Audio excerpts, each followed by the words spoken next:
સીતારામ બધાને. 6:15 વાગી ગયા. રવિવાર બેહી ગઈ. બેઠા બેઠા યાદ આવ્યું કે હું છે ને હમણાં કોણ બનેગા કરોડપતિ એક વખત જોતી હતી. આજે યાદ આવ્યો એ પ્રશ્ન. તો એક 7 કરોડનો પ્રશ્ન પૂછ્યો. હવે એની અંદર પૂછ્યું હતું કે રામાયણની અંદર સીતાનું હરણ કરવા જ્યારે રાવણ આવ્યો ત્યારે એ વિમાન લઈને આવ્યો હતો.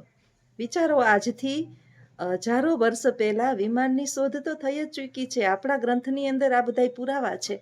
તો એ આકાશ માર્ગે વિમાન લઈને આવ્યો તો એ વિમાનનું નામ શું હતું? હવે જે ઓડિયન્સની અંદર જે હતા રમતા હતા એને આ પ્રશ્નનો જવાબ નહોતો આવડતો. મને આવડતો હતો પણ હું એની ફોલો ફ્રેન્ડ તો હતી નહીં કે હું કહું. આ તમને કોઈને ખબર છે આ વિમાનનું નામ? કે આ વિમાનનું નામ શું હતું? આ વિમાનનું નામ હતું પુષ્પક વિમાન. પુષ્પક વિમાન લઈ અને રાવણ આવ્યો તો હજારો વર્ષો પહેલા સીતાનું અપહરણ આ વિમાનની અંદર કરી અને દરિયાઈ માર્ગે જે છે એ સીતાને લઈ અને લંકામાં એ પહોંચ્યો હતો. હવે આ બધું જે છે એ આપણને ક્યાંથી ખબર હોય? તો કે આપણે જે છે ને રામાયણ અને મહાભારતને વાંચી હોય, સમજી હોય અને મગજની અંદર ઉતારી હોય કે રામાયણ શું છે, મહાભારત શું છે. પછી એક બીજો ક્વેશ્ચન પૂછાયો હતો, 1 કરોડનો હતો. એની અંદર રામાયણનો જ પ્રશ્ન પૂછ્યો હતો કે રામ, લક્ષ્મણ અને સીતા અયોધ્યામાંથી જ્યારે વનની અંદર ગયા ત્યારે આડી નદી આવી હતી. ત્યારે માં સીતા જે છે એ નદીની અંદર સમાઈ ગયા હતા. તમે છે ને રામાયણ હું એમ કોઈને બધાને જાહેરમાં નથી કહેતી, ઘણા એ બહુ સમજ્યું હશે મારાથી પણ વિશેષ, કે ત્યારે માં સીતા જે છે નદીની અંદર સમાઈ ગયા હતા અને રામ અને લક્ષ્મણ જે છે એની સાથે સીતાની છાયા હતી. તો એ સીતામાં કઈ નદીમાં સમાણા હતા? એ નદીનું નામ શું હતું? તો એ પ્રશ્નનો જવાબ જે છે એ ચોક્કસ તમને આવડતું હોય તો મને કહેજો કે હા આવડે છે. ના આવડતું હોય તો હું જવાબ તો આપીશ જ. એ નદીનું નામ સરયુ નદી હતી. સરયુ નદીના કિનારે આડી સરયુ નદી આવે છે ત્યાં અયોધ્યાથી અરણ્યમાં પહોંચીએ ને ત્યાં. હવે આવું બધું જે છે એ આપણા બાળકોને, જો અત્યારે ભૌતિક ટેકનોલોજીનું નોલેજ છે, મોબાઈલ આપો એટલે સરસ તમને આપી દઈએ, કામ કરી દઈએ, કોમ્પ્યુટરમાં કરે, ઘણું બધું છે, હોવું જ જોઈએ. આપણું નવું આપણા બાળકોને નોલેજ હોવું જ જોઈએ. સાથે સાથે આપણે 1 કલાક જે છે એ આપણા બાળકો માટે માતા અને પિતા બંને આપવી જોઈએ. આપણે સાલું મોબાઈલની અંદર લઈ અને કલાક 2 કલાક 1.5 કલાક રીલોની અંદર કારણ વિનાની જે કાંઈ ઉપયોગી નથી એવી રીલોની અંદર પાસ કરી રાખીએ છીએ. હવેની આ આપણી પેઢી છે ને, મારા જેવડી ઉંમરની છેલ્લી પેઢી છે જેની અંદર થોડું ઘણું છે. ધીમે ધીમે હવેની પેઢી એવી આવશે કે કંઈ ખબર જ નહીં. અત્યારે વિદ્યાર્થીને હું કંઈ પૂછતી હોય ને કોઈ જાતનું નોલેજ નહીં. મારા છોકરાને મોટો છે ને એને બહુ નોલેજ આ બાબતની અંદર, બહુ જ નોલેજ, મારાથી વિશેષ. ઘણી વખત મને ખબર ન હોય ને એને ખબર હોય. એટલે આ બધું જે છે ને વાંચ્યું હોય. વાંચનનો શોખ બાળકને હોવો જોઈએ. આપણે વાંચનનો શોખ હોવો જોઈએ. પુસ્તકો આપણા મિત્રો છે. અત્યારે તો મોબાઈલની અંદર બધા પુસ્તકો છે. આપણે પુસ્તક ખોલવાની જરૂરી નથી. મોબાઈલની અંદર જે પુસ્તક તમારે ડાઉનલોડ કરવું હોય આખું પુસ્તક તમે વાંચી લ્યો. મેઘાણીની જે છે, ઝવેરચંદ મેઘાણીની સૌરાષ્ટ્રની રસધાર, આ તમે વાંચો એટલે આપને મજા પડી જાય. પછી માનવીની ભવાઈ પન્નાલાલ પટેલની છે, બહુ મજા આવે આ પુસ્તકો વાંચો એટલે આપણે આપણી સંસ્કૃતિથી વાકેફ થાય. અને 2 શબ્દ બીજાને કહી શકીએ. કોણ કહે છે કે બાળકો બેસતા નથી? બાળકો બેસતા નથી કોણ કહે છે? વર્ગખંડની અંદર ચૂપ રહેતા નથી કોણ કહે છે? ક્લાસ કંટ્રોલ રહેતો નથી, બાળકો બેસતા નથી, છોકરા ઉદંડ થઈ ગયા છે, છોકરા આમ કરે છે, છોકરા તેમ કરે છે. છેલ્લા 19 વર્ષ મને પૂર્ણ થયા અને હમણાં 20મું વર્ષ બેસશે 6ઠા મહિનાની અંદર. હું નોકરી કરું છું. એક છોકરું હલે નહીં એટલે મારાથી ડરતું નથી. એને કંઈક ને કંઈક આપણે નવું આપીએ છીએ. પુસ્તકોની અંદર કોઈ પણ પાઠ ભણાવવો હોય એ પાઠની પહેલાં આપણે એને એક એવું સરસ મજાનું કંઈક આપીએ કે એને મજા આવી જાય ને સાંભળવું, એટલું સાંભળે. નવુંની સાથે જૂનું પણ પીરસવું જોઈએ. બાળકને બહુ મજા આવે. એ બધું છે ને ટેકનોલોજીની મદદથી મળશે ને એ તો બધું મેળવી લે ગૂગલથી. તો પણ જે એને ખબર જ નથી, ગ્રંથો ઉખેડવાની એને આળસ થાય છે, એ બહુ મજા આવે એને વાંચવાની. રામાયણ અને મહાભારત છે શું આપણને એ ખબર નથી. આપણા બાળકોને એ ખબર નથી. રામાયણ કોણે લખી, મહાભારત કોણે લખ્યું એ ખબર નથી. હવે રામાયણના રચયિતા જે છે ને એ તો વાલ્મીકી ઋષિ હતા. આપણને બધાને ખબર છે કે વાલ્મીકી કોણ હતા, તો કે વાલિયો લૂંટારો, બધાની લૂંટફાટ કરતો ને પોતાના પરિવારનું ભરણ પોષણ કરતો. એક વખત છે એ નારદ મુનિ નીકળ્યા, એટલે નારદ મુનિ ત્યાંથી નીકળ્યા અને એને પકડ્યા કે લાવો તમારી પાસે જે હોય. એટલે નારદજી પાસે તો શું, તો કે મારી પાસે તો હરિનું નામ છે ને આ તંબુરો છે, વગાડું છું, સારંગી જેને કી સારંગી, આલે જોતો હોય તો. પણ એક કામ કર, તું તાર ઘરે જઈને પૂછી આવ કે તું આ બધા કાંડ કરશ એમાં તારા ઘરના ભાગીદાર છે, તો હોય જ ને, એનું ભરણ પોષણ હું જ કરું છું, છોકરાઓને મારા પત્નીને આમાંથી તો ખવડાવું છું બધું. તો કે પણ એક વખત તારા મનના સમાધાન માટે પૂછી આવીને આ વાલિયો લૂંટારો સાંભળો, જેને રામાયણની રચના કરી એ વાલિયો લૂંટારો. એટલે એ તો ઘરે ગયો ઉત્સાહભેર. નારદજી કે હું અહીં જ ઊભો છું બસ. નારદજી એ ઊભા છે. વાલિયા લૂંટારા એ પૂછ્યું એને પત્નીને કે હું આ પાપ કરું છું એમાં તું ભાગીદાર છો ખરો? પત્ની કે ના રે ના, તારી ફરજ છે, તે 7 ફેરા ફેર્યા છે, વચન આપ્યા છે કે મારું ભરણ પોષણ કરવાની તમામ જવાબદારી તારી છે, હું કઈ ભાગીદાર નથી. હું ક્યાં કહું છું કે લૂંટફાટ કર, સત્યને માર્ગે કમાઈને પૈસા મેળવ ને. પછી એને બાળકોને પૂછ્યું, મારા છોકરાઓ તો મારા ભાગીદાર હશે જ, એ તો મારા પ્રિય સંતાનો છે. છોકરાઓએ કહી દીધું કે ના હો, અમારા જવાબદારી જ્યાં સુધી અમે કામ ન કરી શકીએ ત્યાં સુધી ભરણ પોષણ કરવાની જવાબદારી મા બાપની હોય. મા બાપ ક્યાં માર્ગેથી લઈ આવે છે, એ બાળકો થોડા એમાં ભાગીદાર બને. એ નિરાશ થઈ ગયો, ભાંગી પડ્યો કે અરે રે, અત્યાર સુધી મેં કેટલા પાપ કર્યા, મારો પરિવાર, મારા છોકરા, મારી પત્ની, મારા મા બાપ ભાગીદાર નથી, પત્ની ભાગીદાર નથી, સંતાનો ભાગીદાર નથી, તો આ કરમ હું એકલો બાંધું છું? આ બધાયનું ભરણ પોષણ કરવા માટે હું અનેકો લોકોના જે છે એ દુઃખ આપું છું? આટલા કર્મો મેં ખરાબ કરી ચૂક્યા છે. ભાંગી પડ્યો અને નારદજીના પગે લાગી અને ત્યાંથી ભાગ્યો, ઘરનો ત્યાગ કરી. એનું હૃદયનું પરિવર્તન થઈ ગયું. જો એક સજ્જનનો સંગ મળે ને તો હૃદય આપણું જીવન સુધરી જાય. આવા સજ્જનોનો સંગ કરવો, દુર્જનોનો સંગ ન કરવો. એટલે એ તો તમસા નદીને કિનારે ગયા. જો વાલ્મીકી ઋષિ ગયા હતા ને, એ નદીનું નામ જે તપ ધર્યું હતું ને, તમસા નદીને કિનારે તપ ધરતા હતા.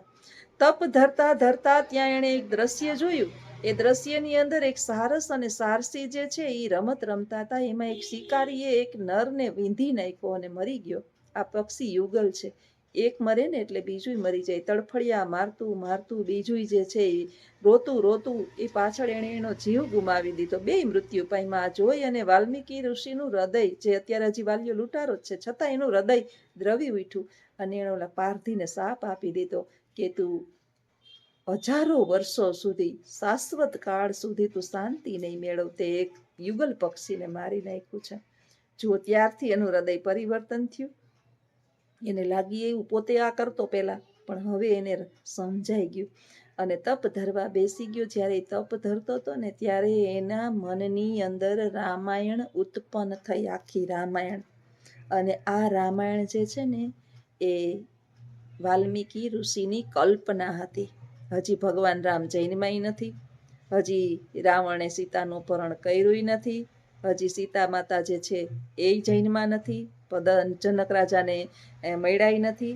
આ તો વાલ્મીકીએ કલ્પના કરી હતી કે અયોધ્યા નગરીની અંદર, આ રિક્ષા વહી જાય તો થાય, અયોધ્યા નગરીની અંદર જનક રાજા દશરથને ત્યાં ભગવાન રામ જન્મશે. જનક રાજાને જમીનમાંથી ખોદતા ખોદતામાં સીતા જે છે એ ઉત્પન્ન થશે. આવું બધું એની કલ્પના હતી ને આખી રામાયણ રચી નાખી. જોવો એને કેટલી જ્ઞાનની, એક લૂંટારાને કેટલી જ્ઞાનની પ્રાપ્તિ થઈ. એટલે વાલ્મીકી જે છે ને ભગવાન શ્રી રામના જન્મ પહેલા રચાઈ ગઈ છે. અને વેદ વ્યાસ, શ્રી કૃષ્ણ દ્વૈપાયન વેદ વ્યાસ, એણે મહાભારતની રચના કરી. ગણપતિજીની મદદ લીધી લખવામાં અને પોતે બોલતા ગયા, ગણપતિજી લખતા ગયા. એ અહેવાલ હતો, આંખે જોયેલી ઘટના. વેદવ્યાસે આખું મહાભારત, જે 18 દિવસ સુધી યુદ્ધ ચાલ્યું, એકબીજા કપાયા, મર્યા, કૌરવો મર્યા, છેલ્લે રાજ ભોગવું નહીં. પાંડવો જે છે એ એમાડે હાડ ગાળવા વયા ગયા, એક પછી એક એ પણ બરફની અંદર સમાઈ ગયા. છેલ્લે ભગવાન ને મળવા માટે સ્વર્ગના દ્વાર ખુલ્લા છે એવો સત્યવાદી યુધિષ્ઠિર અને એનો કૂતરો જે છે એ બે ગયા. કૂતરાને પહેલા સ્વર્ગ ખુલ્યું અને પછી જે છે યુધિષ્ઠિર માટે સ્વર્ગનો દરવાજો ખુલ્યો. અહીં સુધીનું મહાભારત જે છે એના રચયિતા વેદ વ્યાસ છે. તો આપણા બાળકને આપણે આવી સરસ સરસ વાતો કરીએ અને એને સંભળાવીએ તો કયું બાળક એવું હોય? મારી દ્રષ્ટિએ તો લગભગ બાળકો સાંભળે હો. આપણે કહીએ કે એને છે ને વાર્તાની જેમ સરસ મજાનું આનંદ આવે એ રીતે એને એટલું સરસ કહીને સંભળાવીએ તો કોઈ પણ બાળક જે છે એવું નથી કે એને જાણવું નથી. બોરિંગ તમે પાઠ કરાવો, તમે સતત શિસ્તમાં બેસાડો, કડક બેસો, હલવું ન જોઈએ, ક્યાંય અવાજ ન કરવું જોઈએ, તોફાન ન કરવું જોઈએ, આમ ન જોવું જોઈએ, આમ ન જોવું જોઈએ. બાળક ભણવા આવે છે, મરવા નથી આવતા. શીખવા આવે છે, દંડ ભોગવવા નથી આવતા. બાળક ભણવા આવે છે, મરવા નથી આવતા. શીખવા આવે છે, દંડ ભોગવવા નથી આવતા. પ્રેમયુક્ત, શાંતિથી અને મારા અનુભવ, મને તો બરાબર 19 વર્ષના થયા છે કે ક્લાસની અંદર નથી ક્યારેય હું એક ક્લાસમાં કંટાળી કે નથી મારા બાળકો ક્યારેય કંટાળ્યા, ક્યારેય નહીં. અમે હસતા જ હોઈએ, જઈએ તો હસતા હસતા, અને ક્લાસની બહાર નીકળતું ત્યાં સુધી બાળકો હસતા હોય. સંતોષ છે કે ભગવાને મને આ વ્યવસાય આપ્યો છે અને એમાં હું સફળ બની છું. અને ક્યાંક ને ક્યાંક અંશે આ ઈશ્વરની મહેરબાની કહેવાય, માં સરસ્વતીની મહેરબાની કહેવાય કે આપણા વાણીની અંદર જે છે એ કંઈક એવું તત્વ રહેલું છે કે જેને કારણે બાળકો ખુશ થાય છે અને એને સાંભળવું ગમે છે. કંઈક નવીન આપીએ. નવીન ટેકનોલોજી અત્યારે બધાય બાળકને આવડે છે. તમે એને નવું નવું કંઈક એવું આપો, નવાની સાથે એવું જૂનાને નવું બનાવીને આપો કે બાળકને મજા આવી જાય, તો બાળક કોઈ દિવસ બોરિંગ થતું નથી. તો આવું છે જીવનનું કંઈક આવું જ છે. આપણે કંઈક નવું નવું કાયમીને માટે શીખતા રહીએ. કોઈ દિવસ ગુરુ બનવાના પ્રયત્ન ન કરીએ, વિદ્યાર્થી બનીને રહીએ. હું કરું, મને જ બધું આવડે, મારાથી જ આમ થાય, હું જ બધું જાણું છું, મારા થકી જ આ બધું ચાલે છે અને મારે હવે કાંઈ શીખવાની જરૂર નથી. આ આપણું ખોટું છે. આપણે કાયમી વિદ્યાર્થી બનીએ, કાયમ નવું શીખીએ. કાયમી નવું નવું શીખવાથી જીવન જે છે એ છે ને કોઈ દિવસ થાકતું નથી. બાકી તો બોરિંગ થઈ જાય, મગજને લાગી જાય કાટ. એમ કહે છે કે જે મહાન ઋષિમુનિઓ હતા ને એનો 1% મગજનો ઉપયોગ કરીને જાતા. મહાન ઋષિમુનિઓ કે જે ધરતી પર બેસી અને પૃથ્વીમાં, પાતાળ લોકમાં શું ચાલે છે એ કહી દેતા અને અંતરિક્ષમાં શું ચાલે છે, એવા મહાન જ્ઞાનીઓ પોતાના મગજનો 1% ઉપયોગ કરીને જતા હતા. ત્યારે મને વિચાર આવે કે આપણે બધાય તો હોઈએ 100% એમને લઈને જતા એ કહ્યા વિના. તો આવો આપણો ઈશ્વરે આપણે મગજ આવો આપ્યો છે, વિચારો.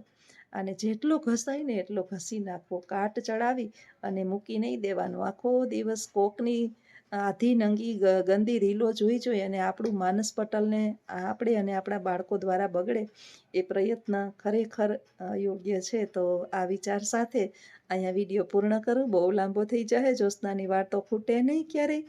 અને બેહી જાવ એટલે કંઈક એવું જરૂરી નથી કે હું ફેમસ થાવ અને બધા જે છે વાવા વાવા કરે, પણ કદાચ 5 જણા સાંભળી અને જીવનની અંદર શાંતિની અનુભૂતિ કરે ને તો એ મારું જે છે એ જીવન સફળ. આવજો. સીતારામ.